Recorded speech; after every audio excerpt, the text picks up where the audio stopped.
Hello everyone. So I just finished the 3.5 meters rainforest tank. Cost 4 days building it. The design is inspired by the Aztec sandstone and jungle temples. First of all, I made the base of the background using foam.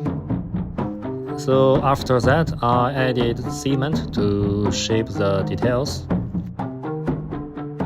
It took me 3 days to finish the background and the trees. So finally we added the plants, and this is the final look. Yeah, what do you think? Do you like it?